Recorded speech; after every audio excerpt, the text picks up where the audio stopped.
1er octobre 1975. Manille. Il faisait 40 degrés à l'ombre, et il n'y avait pas d'ombre sur le ring. Le monde entier attendait le dénouement de la plus grande haine de l'histoire du sport. Moi contre Joe Frazier, une dernière fois. Je l'avais traité de gorille, donc le Tom. Je voulais le rendre fou, comme j'avais fait avec Liston. Mais Joe ne jouait pas. Il ne riait pas. Il voulait ma tête, et il était prêt à mourir pour l'avoir. C'était devenu personnel.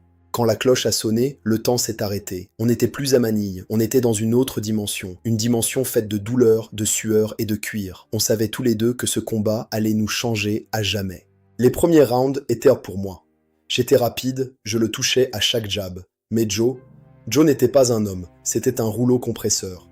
Il encaissait mes meilleurs coups et continuait à avancer, le souffle court, les yeux fixes. Au milieu du combat, la marée a tourné. Joe a commencé à me briser les côtes. Chaque coup au corps était comme une explosion. Je sentais mes poumons se vider, ma vision s'obscurcir. C'était l'enfer, et Joe Frazier était le diable. Round 10, 11, 12.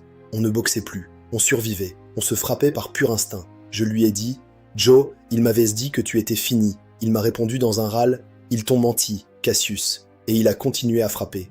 Au 14e, j'ai tout donné. J'ai lancé chaque once d'énergie qui me restait. Joe ne voyait plus mes coups arriver. Il chancelait, il était aveugle, mais il restait debout.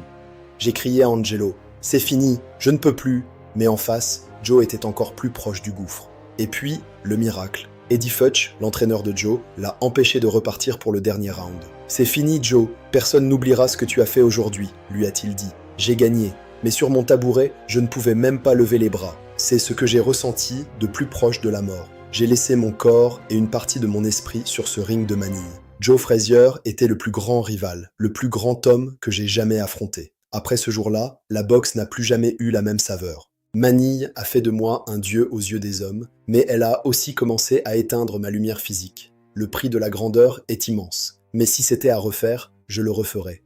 Pour le peuple, pour l'histoire, pour la vérité.